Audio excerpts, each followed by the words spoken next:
So Ginni, thank you so much for being here with us today. Thanks. It's a real honor to have you here, and as you know, there's a slight interest in tech here at Stanford, so a particular honor to have one of the most powerful executives in the industry. But if I may, I'd like to pull you back to the beginning of your career.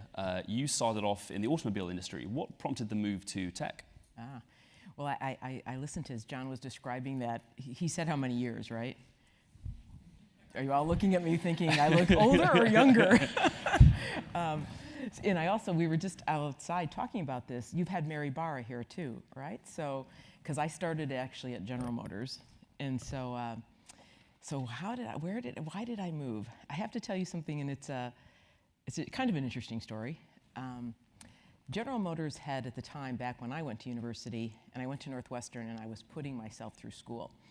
And back in those days, GM offered me a scholarship, no strings attached. Nobody does that anymore, but no strings attached.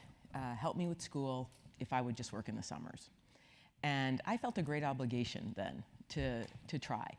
And so, but what I always say to people, what I learned at what I thought was a really young age at the time, is that I learned the importance of passion about what you did.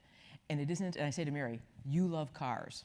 You know, I like helping you, but I wasn't in love. In fact, I was working on trucks and buses, okay? And I'm like, I wasn't in love. And it taught me something, and I probably didn't crystallize it till later in life, that it was the importance of being passionate about what you do. And I guess that's so easy to say, especially for everybody here you're doing something now you like or you will do.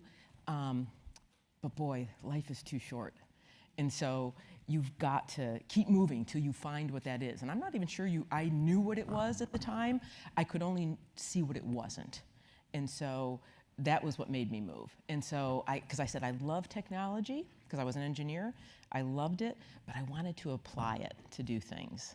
And that's what led me then back to it. And actually, it wasn't much. I wish I could tell you it was a really complex job search. I had had a lot of job offers, but at the time I was getting married, and my husband was from the Midwest. And so I know for all the job offers I had on the West Coast, they couldn't understand why was I not leaving the cold, the snow of Chicago, until I finally admitted I was getting married, and I was moving over here. And I ended up there for, as I thought a lot about it, I said, where could I go that I could use technology in any industry? And that's what led me to IBM. So passion was my first lesson at a really young age to learn. Well, passion clearly worked. You're now the CEO of one of the most iconic companies in the world. To those of us sitting in these seats, it can occasionally be daunting to think about the journey to being CEO. Can you tell us whether you were ever intentional about taking that job and what the challenges might have been along the way? Well, let me do a poll. So this is somewhat interactive, all right? So how many people think they want to be CEO of anything? Okay, so half. How many are not sure? The other half, yeah, okay, or the other third, right, so to speak. Because I was talking to Jordy about this. I said, you know what, there was never a goal. It was never, ever a goal for me. And I think there's a lesson in that, because I think there's been a lot of people who've always said, this has got to be a mission. You've got to want to do this. You know, people who want this job, stake it out and go for it. And I don't prescribe to that school. I prescribe to the school that you just keep doing what it is you love to do. You do it great. It opens a door. You do something else. And that sort of led to this place, right? So I can't say I ever started that way. I know people want me to say that, but I can't say that it was really that way. But I think the other thing, if I can, not that if you have it as a question or not, but the other thing what you made me think of, though, is, again, if I can share something of value on this, I do think people often say to me, and John, when you introduced me, you said I'd been at IBM. Now it's 37 years. And that may seem like a long, well, it's obviously double most of your ages or something. So, so why did I stay, right? People will say, why did you stay? And in addition to being passionate, I feel really strongly, whatever you go do something with purpose. You can define what that means, but do something with purpose. And I always felt, to this day in different ways, and I'll come back to maybe even now as CEO, but is that IBM had a purpose in this world, and that this world would be different if it wasn't for IBM. And it doesn't mean everything we do is that way, and there'll be clearly things other great companies and you'll go off and do, but but there are so many things I can point back in time and forward to and say wouldn't have existed without. And that's this idea of purpose. And so I started, you said, or John says, an engineer, but I've done engineering, I've done sales, I've done research, I've done finance. I feel like I've had 100 careers. I did a consulting company, I did a technical company, all within one place. So that ability to work from anything you can dream of, and then in those wildest moments, it has purpose, And I was thinking the other day, a client I had met about 7 years ago.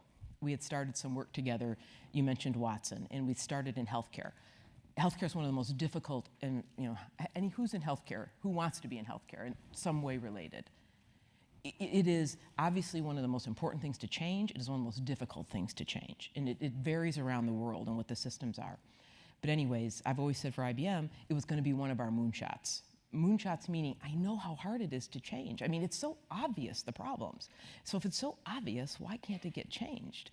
And so there are many, many reasons. And anyways, we started on this, and I only tell you this story, back to purpose, I will always remember going down the street in New York one day.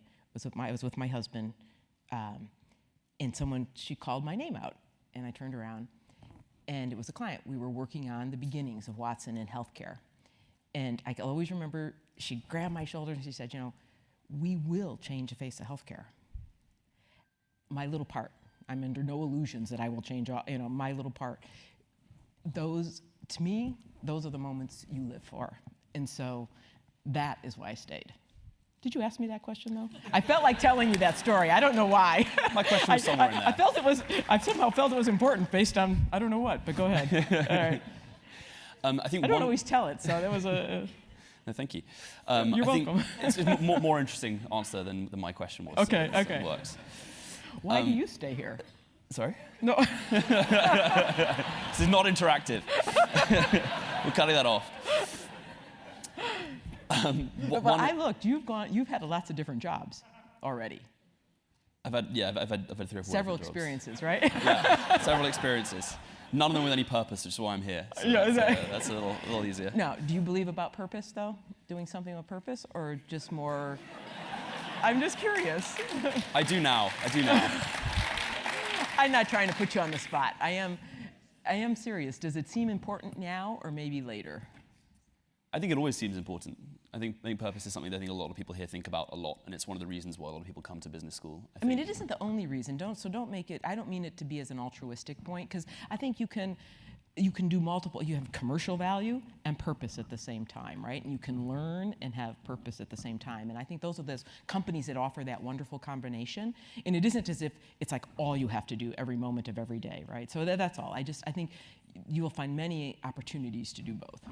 So throughout your career, when you were faced with choices, other companies trying to lure you away for greater personal commercial value, was it always that purpose you found at IBM that kept you? I think, this purpose is, if I can, this purpose point I think is an important point right now in this moment in time. Jordy and I were talking about, before I got out here, I just came back from, it feels like it was a long time ago, but I think it was last week, the World Economic Forum. And this year, I co-chaired it, and I co-chaired it with 6 other women. So highly unusual, and if you think about it, that decision was made a year ago, actually, to have this be women to co-chair it. But I thought hard about, did I want to do it and why? And it's going to be related to the question you just asked me. So you said purpose. I actually think this is a really interesting moment in time for technology. Actually, for business in total.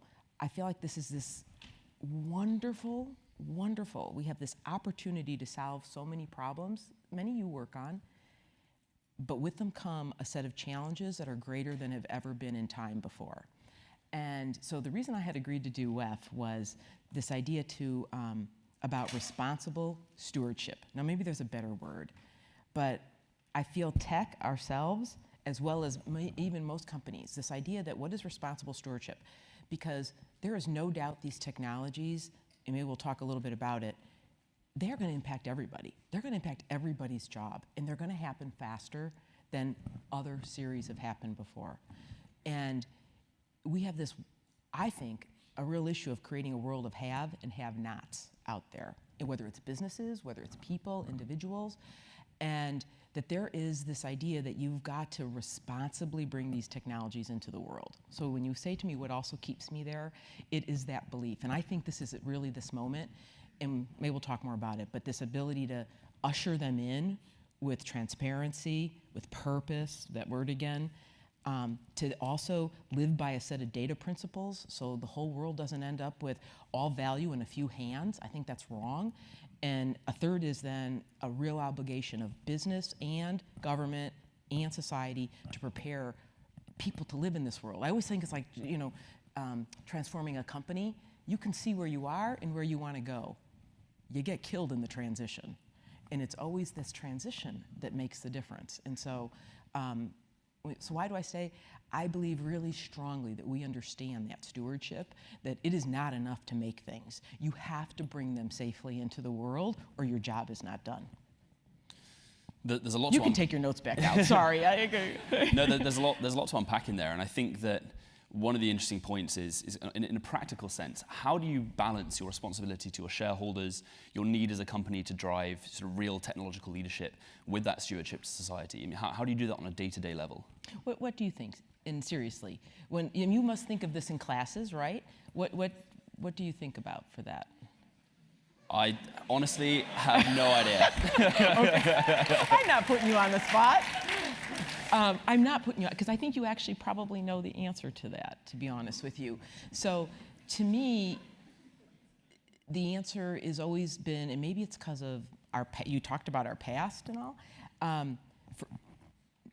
First off, if you don't define yourself as a product, if you don't protect your past, and then if you try to do the right thing for the long term, I think you end up in the right place if you do those three things. And so, so to me, that balance, I always feel like many of us, and again, some of you in the places you go, we are allowed to operate because our clients and society allow us to operate. And that is built on trust. And so, in the end, society or business will decide if they trust you. And so, always with that in my mind. I mean, I go back in time, things like, and not a credit to any of my decisions by any stretch, this goes back decades, when governments had asked us in many countries, we were talking about, today IBM's in 170 countries. 35% of our business is from the United States. So we've got quite a lot of experience everywhere else.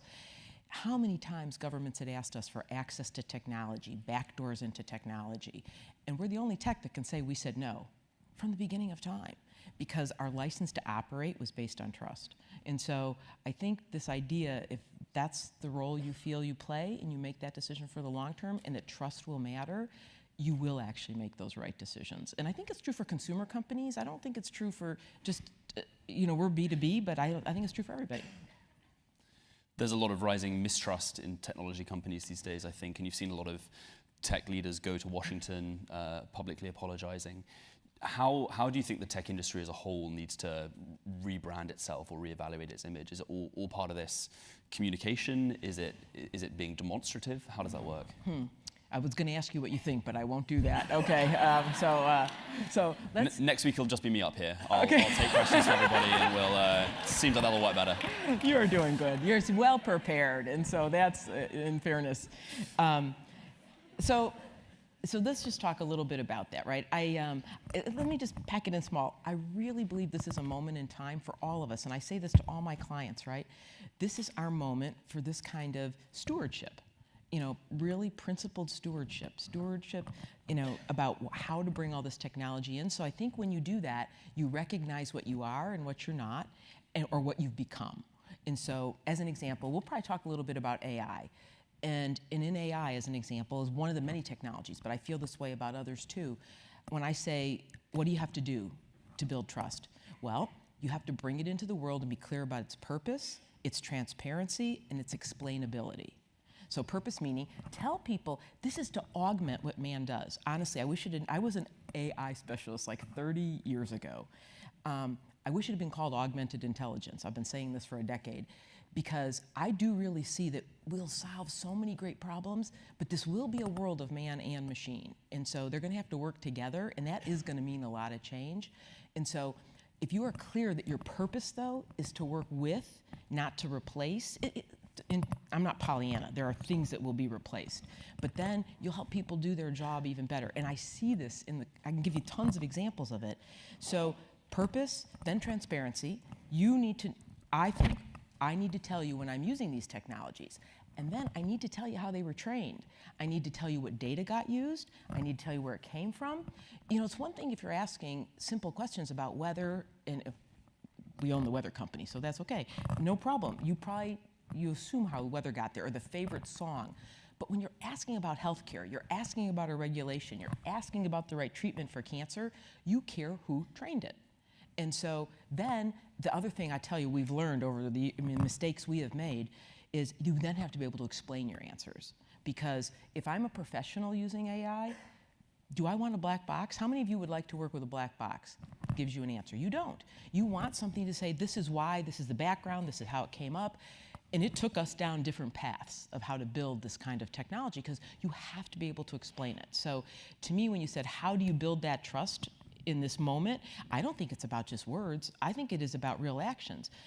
You be clear on your purpose, you be clear on transparency, you be clear on explainability. And then you have to live by things like, you own your data, I don't own your data. Data can freely flow, governments can't have access, here's how I secure it. And then you help with skills. So I know that's a lot, but I honestly think that's what we gotta do at this moment in time, that it's such a special moment to get this off on the right foot. Does that make sense to you? It does make sense to I me. could ask everyone, but you're right next to me. It does make some sense to me. And I guess one of the fears I might have as someone learning a very traditional set of skills at business school is how am I going to augment what I do with AI? Is this something that you think is really going to be truly practical in every industry, that we're all going to be able to do this, or are we going to be replaced by the machines? You don't. I hope nobody. How many people believe you're replaced by machines? Seriously. I mean, the way I asked it, doesn't make you want to answer my question, but. Two brave souls right yeah, at the back. I know, and they're counting on that I cannot see that far at this point. So, we just finished another study. There have been many studies. I read 3 more on my way out. Thursday, I'm going to be at a big group of my colleagues on this topic about the future of work. And they're all over the board, right? But I believe a couple things, and then I'll answer your question about that. So first off, if you guys study technology better than most in the world, what's different about, I think, the moment we're in right now is that it has a chance to have an exponential impact, not linear. Most of the time when things change, it's linear. Improvement, goes like this, line through it. If you go back in time, Moore's law with processors doubled every 18 months, that would be more exponential.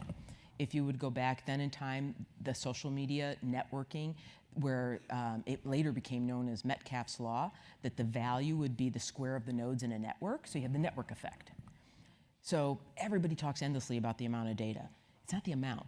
It's if you could really get learning to happen exponentially off of that data, you would have another exponential curve caused by learning. That's what I think is in front of us. So if that's true, this third kind of big exponential curve in life, then you'd say, does it replace everything?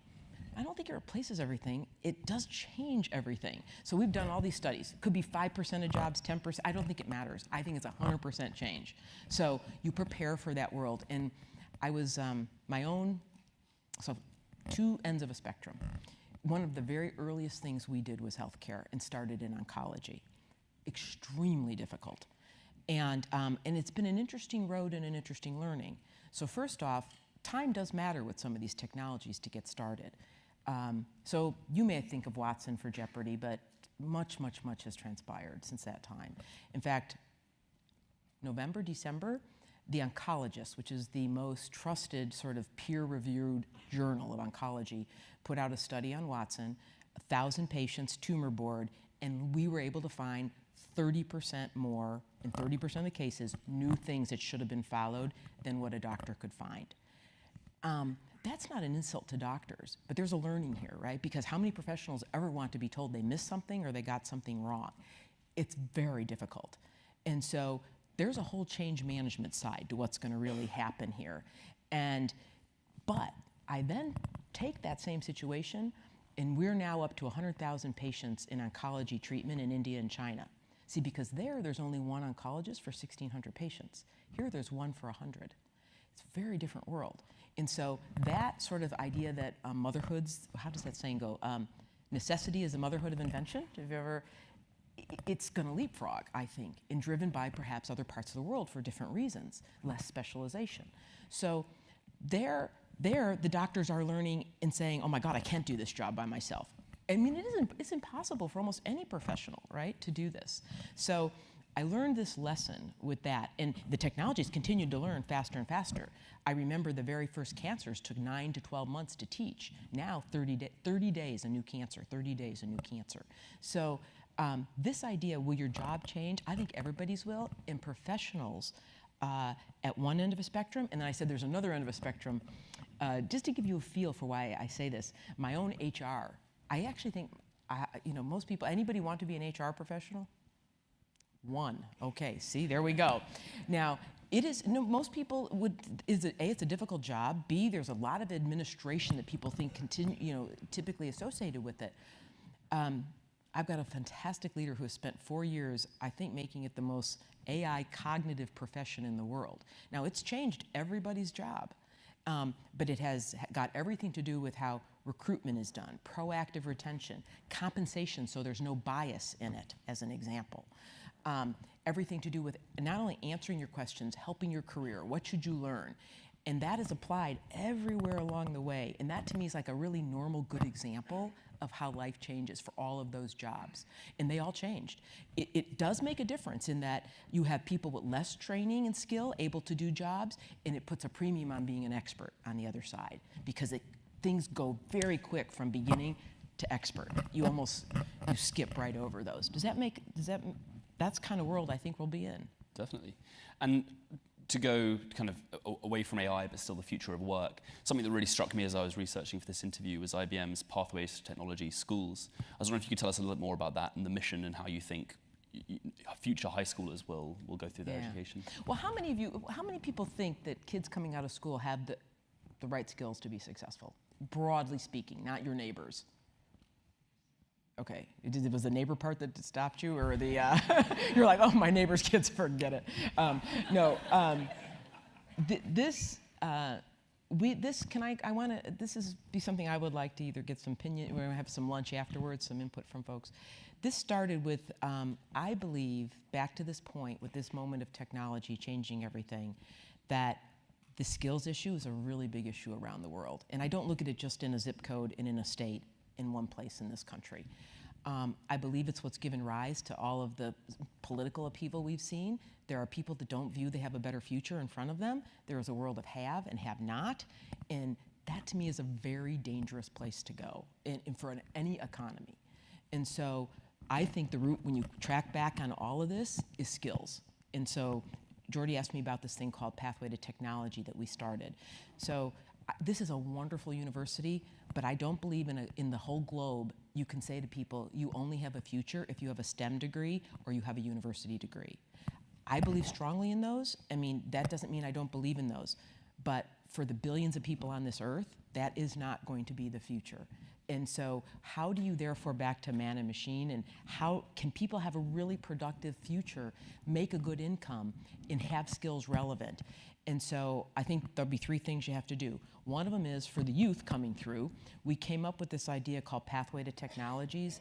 There's 100,000 kids in these schools now. So you may say 100,000 is a drop in the bucket for billions of people on the earth, but it's not, it's a reasonable start, 100,000.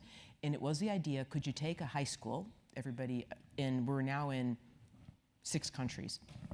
Take a high school, and some countries would call it different things, but a community college nearby. Think of it as a 6-year high school. And could you come out with skills that would be employable in a tech world? And we've proven that it's pretty true. Double the median income, and we picked the worst kids in the worst schools everywhere in the world that we could find to start with. We did not cherry pick anything. And it is heartwarming. I mean, every parent wants for their child a better future. I don't care where you are from or what country you are from.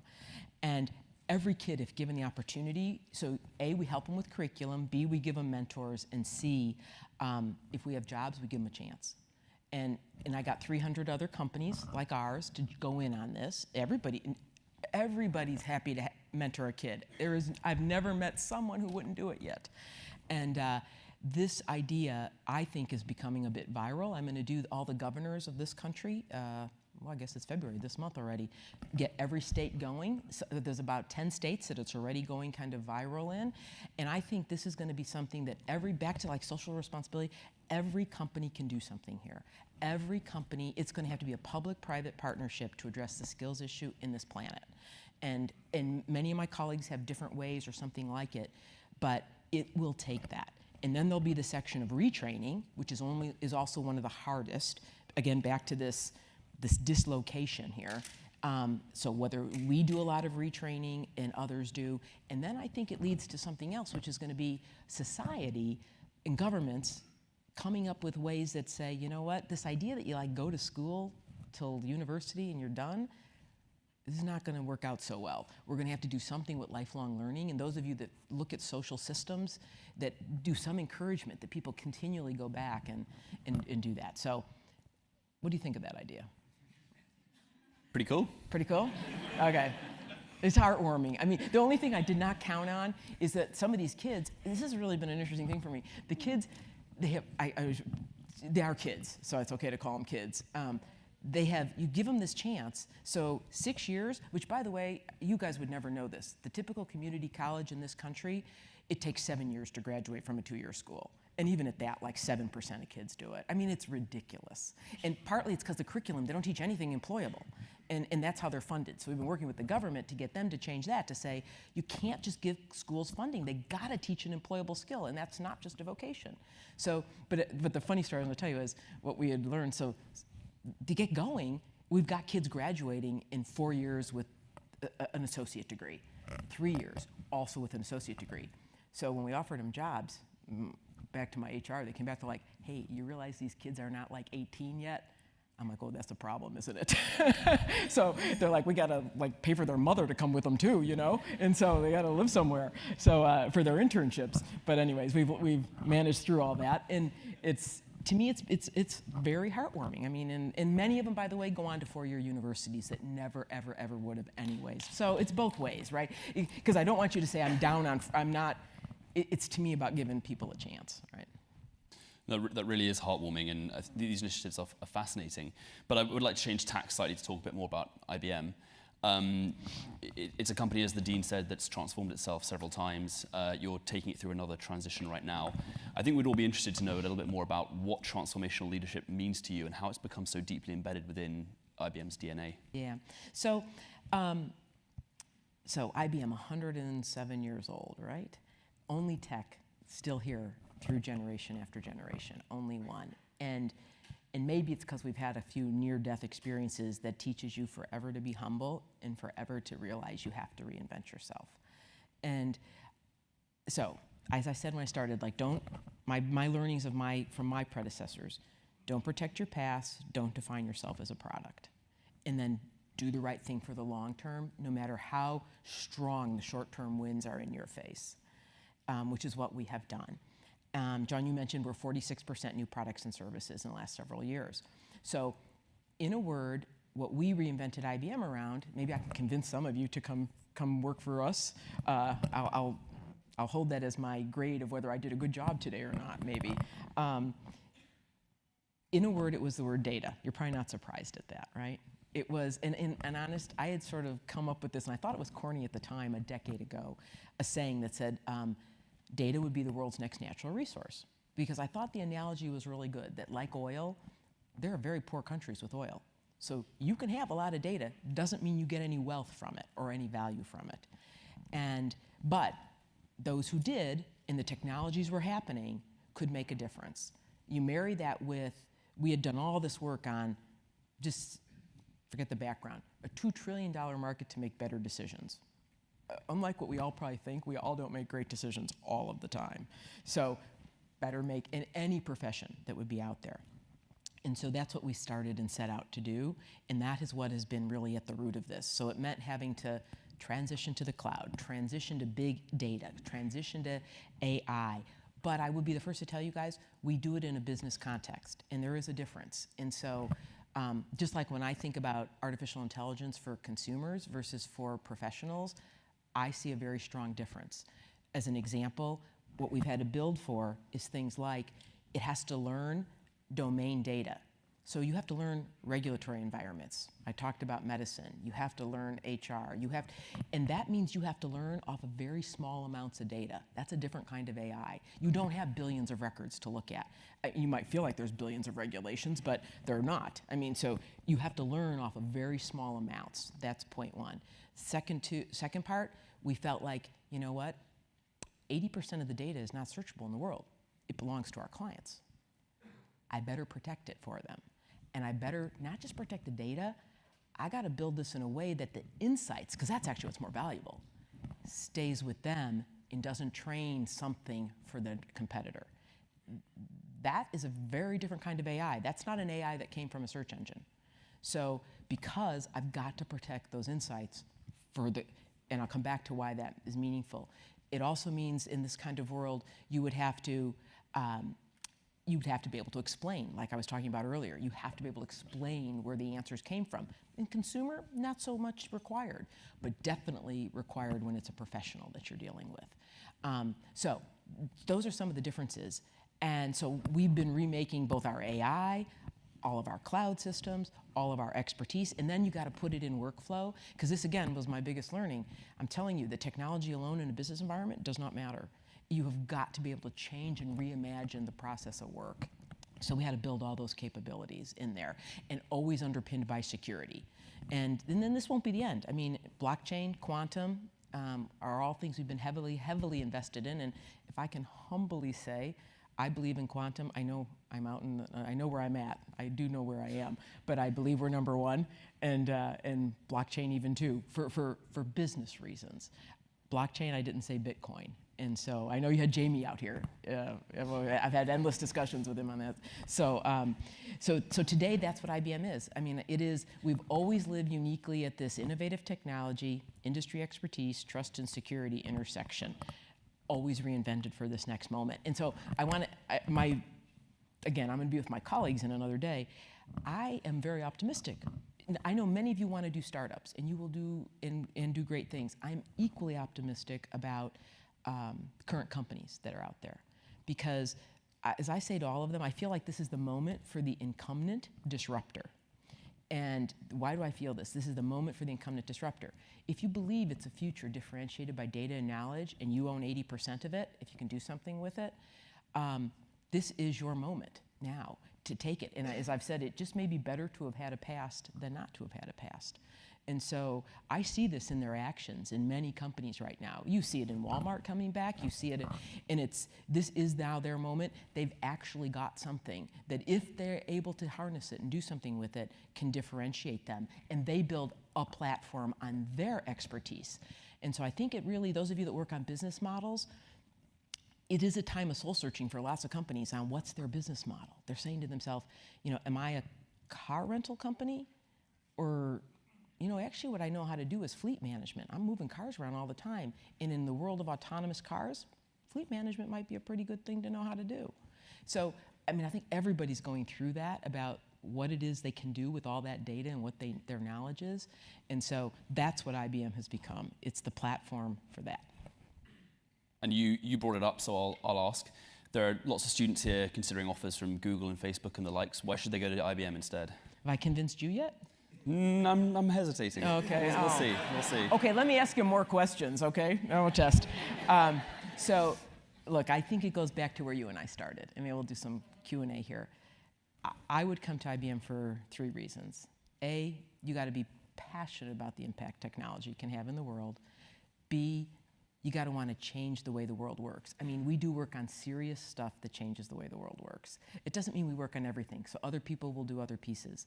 But there isn't a bank that we don't run and help reinvent. There is not a credit card transaction. There's not a railroad car that runs. And these are serious obligations about how that happens safely and how it then at the same time reinvents itself. So this idea that to help change some of what, not everything, but to change part of how the world works is more, let's just say, It is certainly what we aspire to every day, okay? I mean, only the world can determine whether you do or don't. And so I'd come for that purpose. I'd come for that strong passion about the technology. And the third, it's something, you know what, it's something I actually took for granted till the last couple of years. It is a strong environment of inclusion. I have never in my world, I was interviewed not very long ago after many of the incidents of this past here about inclusion, and I said, you know, I gotta be honest with you, I've never felt that way. And you might find that hard to believe. Are there isolated incidences? I have 380,000 employees, of course, of my scale in the world. But I said, I have never felt anything. Any limit on myself, I put there. It was never put on me by IBM. And I said, I think that is such a deep root. It goes back to having hired the first disabled person in 1914. The first woman executive is 1943. I mean, I look now and I think, others, you've got to be kidding me. I've taken all this for granted, and I no longer take it for granted, right? And I'm proud of the culture. I didn't build it. I have only had to carry it on, right? And be sure it got even more, and I use the word inclusion, not diversity, on purpose. To me, inclusion is about sexual orientation, gender, religion, country, ethnicity, I don't care what it is, right? That you feel comfortable. This is why we have fought, you know, and I can't fight every battle. We have fought so hard for the Dreamers. We have fought so hard around these bathroom bills, these crazy things. But they were so symbolic about people feeling welcome in their workplace in those states. I happen to be a big employer in Texas and North Carolina too. So that was, and we got those stopped. But is it because of just that one thing? Because you can't fight everything. No, it was because that was very symbolic to me about inclusion. And so I feel that environment then, and it's what we do even now, you know, whether it's women, I am very proud, guys. We will have won this thing called the Catalyst Award. We're the only tech company and the only company on earth to have won it 4 times about inclusion in women in the workforce. So that would be my third reason. It would be passion, purpose, and inclusion. Yeah. Well, I finally said something that made sense. Okay. Perhaps he's almost trite, but perhaps a fourth reason could be we've got a lot of crypto investors out here. We talk a little bit more about blockchain and what IBM is doing there. And maybe we go right from inclusion to blockchain. Yeah. How's that? All right. This is an excellent segue here. How many? Okay. Who's a blockchain lover? Okay, I think a small group wants to meet later, not a big group. How about Bitcoin lover? Oh, subset. Okay. So can I just say, the reason those of you who didn't raise your hand, if I could encourage you to go look into blockchain, you think, why am I bringing this up as a technology? I honestly think the future on blockchain, I have a little saying. Blockchain will do for trusted transactions what the internet did for information. And I believe this very, very strongly. Its ability to trade transactions between people who don't necessarily know each other, not necessarily trust each other, in a way to remove friction on the movement of about anything, I think is quite high. And what makes it so possible to really get some traction is you don't have to rip out the guts and rewrite everything if you're a company to be able to use it. So the movement to it is not that difficult. And so you had Doug McMillan here from Walmart. So Doug and I started a project on food safety. You would be shocked at the number of people who die from food and how much food is wasted at food outbreaks. So how on earth could we get every competitor of his and every food company in the world to join on to this? They're competitors. And they're going to share all the information about what kind of food, avocado, spinach. You were right, but the spinach breakout, what happened, all that spinach wasted. And it typically, we've done the tests on many things now, but mangoes, 7 days to trace where a mango came from. We do it in 2 seconds now. So this idea of solving that problem, we're doing a big joint venture with the largest shipping company in the world, Maersk. The paperwork that accompanies a big cargo container exceeds the value of the contents of the cargo often. So there is so much opportunity. Now, I said all that. It is not about Bitcoin. There's something under it called blockchain. And it does matter how you implement it. And you have to have it be permissioned. Some of what's out there is opaque. I don't believe those will be what'll take off. You can't have people that will, in fact, some of, I won't use their names, other companies that have stuff out there, it is a bit of an anarchist, and it will allow crime to go on quite freely. That is not what we're talking about. We're talking about where permissioned means I know who's on the network. I can tell them that professor here can only see 3 things, you can see 5. I know who governs this thing. I mean, who do you think governs the internet, right? There is a governing body. It's not 2 people. So there's a big open, we're big fans of open source. There's a big, it's the fastest growing open source, Hyperledger is the name of it, community there's been in time out in the Linux Foundation. And so it's governed by 200 companies now. That's a good thing. You have to have it be immutable. Anyways, I won't give you a lecture on blockchain, but I'm so optimistic about the things that it can do on the positive, like food safety, and the inefficiencies it can take out to go to better things on the other side. It's the fundamental technology, not a comment about cryptocurrencies. That's got a different, but I guarantee you, whatever you do, without having governments have an ability to see some of the money transfers, you're not going to be able to take off. So, you going to go into that now? No, I'll stay clear of that. Okay. One last question before we turn to audience Q&A. I've been struck by the number of times you've mentioned the healthcare industry and cancer in particular, and I know you're on the board of Memorial Sloan Kettering. Is there a reason why this is such why this is a mission that's very personal to you, or is it just that you see this as the area of the biggest improvement? To me, it is the biggest use of our GDP, and it's the biggest inefficiency with the lowest return. And it's true in a developed country like ours, guys, but I've spent so much time in Africa, India, China. These are unsolvable problems in these places. These people never, ever have a chance to get health care of the quality you and I experience. If any of us have cancer, we will be seen by a cancer center.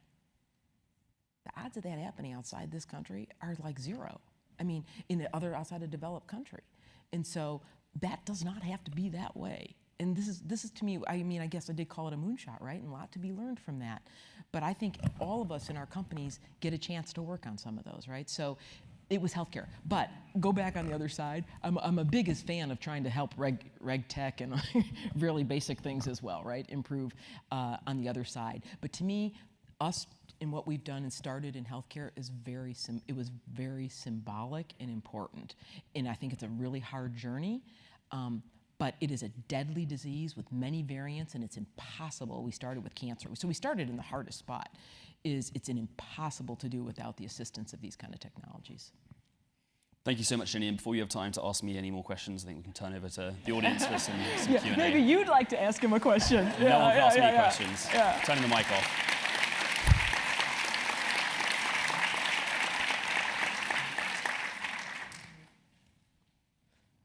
Okay.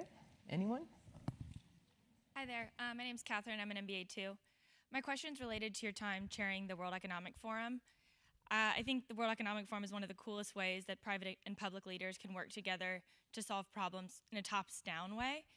But as the world becomes increasingly decentralized, how should the World Economic Forum change and adapt to better address these problems?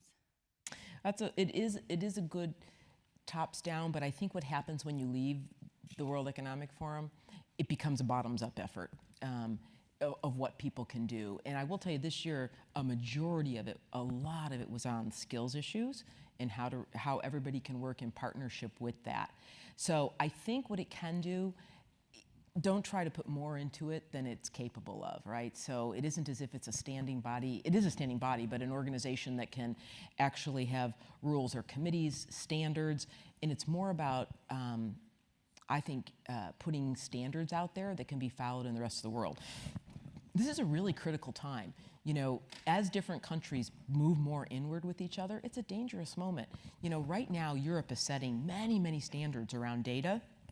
Honestly, America should be in there because they're going to end up setting the de facto standards here. So you probably don't, the regulations like GDPR, global data protection, it's going to end up being a global standard, right? And we're not at the table as much as we should be. I know every time I'm in Europe and in Brussels, they're dying for companies to come fill a void that maybe is seen as a void by governments right now.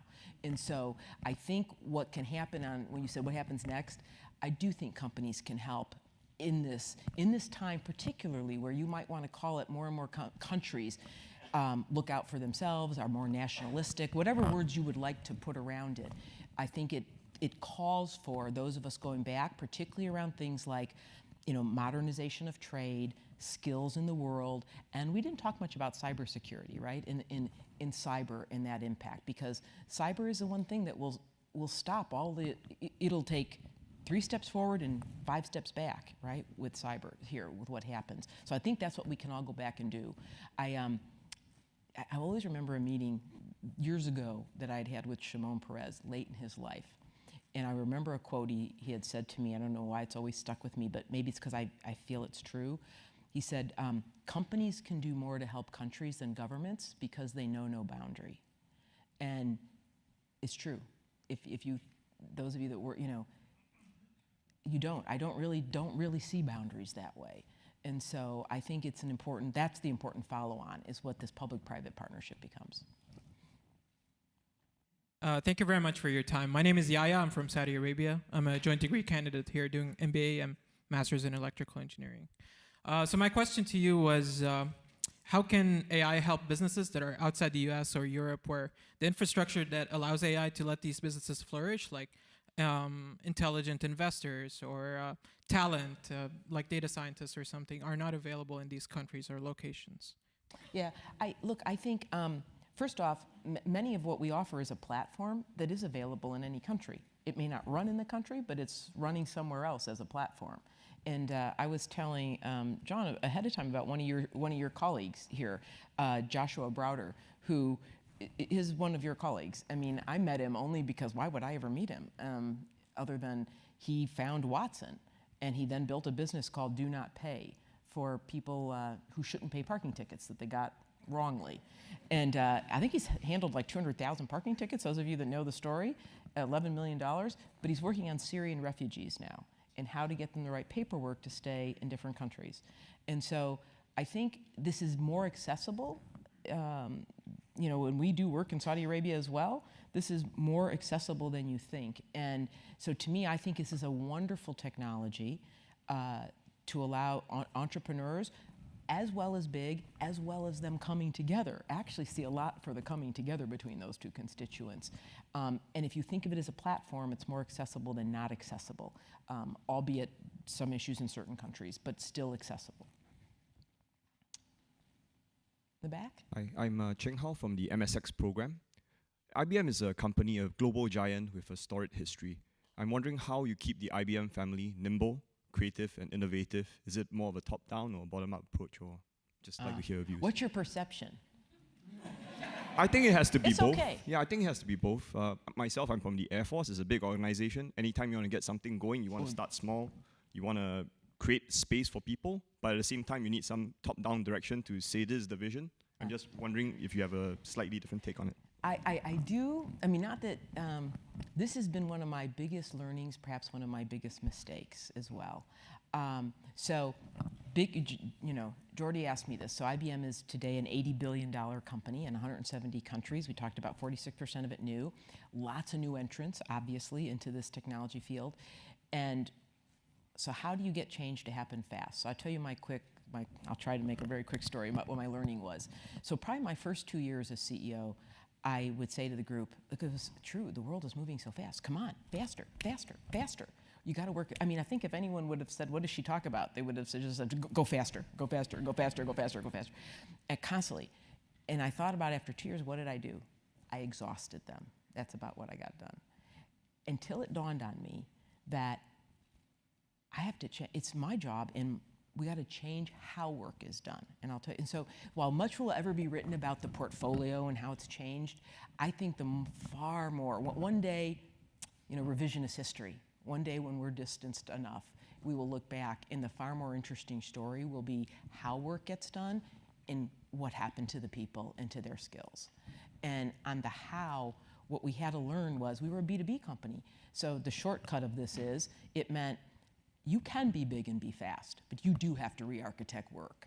And that means a lot of things, like even in B2B, hey, they expect everything to be as simple as the consumer world we all live in every day. That means design thinking. That means we hired 10,000 of the best designers from around the world, brought back that culture that had once existed, by the way, in IBM. Everything is done with empathy from the end user in, not from an engineering culture out, which is what a lot of tech companies are engineering out. And so it started with that. Then it started with really agile. Easy buzzword, really hard to change the way you do work unless you truly embrace it. So we probably now 200,000 agile experts, trained, black belts. It means small, multidisciplinary, co-located, minimum viable products. And think about minimum viable products. I mean, when you think of big things we do like run airlines, banks, you think of these big complex things. Going fast doesn't mean like make that big ugly thing faster. It means no, but it means start with something little, get it right, make it bigger, make it bigger, make it bigger. That's way different on the way you build things. So we had to change what agile, put that in, what did it mean? Then we had to co-locate. Talk to me about $1 billion later in real estate, renovations and all that kind of thing around the world. And so it's been, we had to change the performance management system. We had to move to net promoter score. I mean, sorry, there's like heavy work underneath real transformations. And that's what had to do to happen to make you work fast. So is that top and that's bottom and top? It's both. But I tell you, until we as leaders help people change how they could do their work, that wasn't going to happen. And so that to me, and then the people on skills, the skills part, for anybody changing a company, actually I'm going to talk about this again tomorrow, a thing I have to do. We are all going to have to change the skills of everybody in our company. I mean, I lectured for the first Friday of every month for 4 years. I taught a class for 4 years, a MOOC. And it was about what the future was, what it would be, had clients on over and over and over. So you paint the picture of the world that you are building. Then you have to say to people, okay, now I need to make it so you can change your skills. And then I'm going to pay you for changing them, meaning I'm going to put compensation for those that then go ahead and change skills. And then the third thing you have to do after you've done that kind of reinforcement of it, then you've got to say, okay, now I'm going to make this transparent. It's going to be obvious. We're going to post who's got that skill, who doesn't have that skill. And that's the world of transparency we live in. Stale, hot. And you'd be surprised. People will move. There's nothing to do with age. This has nothing to do with age. And that's why it's changed the way I even think about hiring. We were talking about what school, is it better to hire an MBA or there's room for everybody. I think the most distinguishing characteristic is your curiosity. If you are a lifelong learner, I would like you. Because that's what's in front of us. And it doesn't matter to me what school you came out of, because that's got to do with passion. It's this lifelong learning. So the thing about the skills and the people and then changing how work gets done, to me that will one day be the real sets of learning that comes out of how do companies reinvent themselves in this day and age. This will be the last question. Is it a good one? A lot of pressure. Or we'll be the second to last. I'll try. So thanks so much for coming in. My name's Stephanie Young. I'm an MBA 3. We exist. Is that a good thing? Depends on the MBA 3. Okay. I'm doing a joint program. And my question for you was, you talked about companies potentially crossing borders that governments couldn't cross. And I was curious for you personally with IBM, how you see IBM's role in government in the US and globally, and conversely flip that and think about what you think government needs to be doing to make it effective, to make them effective working with companies like IBM. Yeah. Look, this is a good question, because you can imagine even earlier in the year I got asked this question many, many times. And with my whole workforce, actually, to explain and re-explain to them what is our role. And I feel every IBM CEO has worked with every United States president, as an example, since Woodrow Wilson. And as I say to my workforce and my teams, I say, guys, this is not about politics, it is about policies. In fact, we are the only tech I know of that makes no political contributions, zero. We've always had a position about it, 0, 0, 0, everywhere, 0. By the way, when your answer is like no, it's easy to be consistent, no. And so, like, if you don't start. And so, but it does give you a freedom to then, you then debate policies. And so it's policies, not politics. And so that is what I have firmly stuck on, is to what my issues. I don't care, in every country we have to deal with, because mind you, whether it was, I was with Premier Modi last week. This week I'll do Prime Minister Trudeau in Canada, or whether it is, Xi Jinping. It doesn't matter. Each country, I've never met a country that didn't want you to increase your workforce there. Never. Labor is the currency. Jobs is currency. I don't care who you are, that is true, for as long as I can remember. So I think what we can do is each of us, so you adopt the things that are important to you, right? So what's important to us is education in every country that we work on. What's important to us is inclusion and diversity and this ability, and why? You want it for innovation. I mean, it's not just for an altruistic reason. You want it for innovation. So we're very strong supporters of open innovation, very strong supporters of education, and very strong supporter of free trade. I mean, I worked really hard on things like TPP because I think they're not only good for business, they were good for those countries too. It held them to a level and a standard not to steal IP, to let data flow freely, to have wages be a certain way. I mean, there were lots of good things, and they were modernized for the digital era, by the way, which most trade agreements are not modernized for. So those are some of the main issues we have really devoted ourselves to. And of course, in the US, we wanted a competitive tax system, right? And so, because otherwise, it allows other countries to buy companies here in all for those kinds of reasons, not for the right reasons. So that's, to me, what we should do. And in return, what do you want government to do? Well, you want them not to heavily regulate. I've never met a place that regulation was a really great thing. But you do want them to create, in every country, a level playing field. So that's what I want out of most governments. And of course, the treatment of people and the focus on education, but that level playing field. And that's what we work on in almost every country, which is about how to be sure there's a level playing field, that people can move freely, ideas can move freely, right? I love that old saying, just as true, like good ideas have no passport, right? And so that is what you want to be able to have happen. And I'm sure it's why we fought so hard around immigration too, right? So that regardless of country, that there should be good, and have done a lot of work on the immigration as well. So that would be my takeaway, would be it's always about policies, not politics. And if you focus on that, my view is you can change the world. You can change the world. Well, Ginni, as an international student struggling to get a job, I hugely appreciate that. And also want to say, believe me, you answered my questions a lot better than I could have done. So thank you very, very much for coming. Ladies and gentlemen, Ginni Rometty. You're a good sport.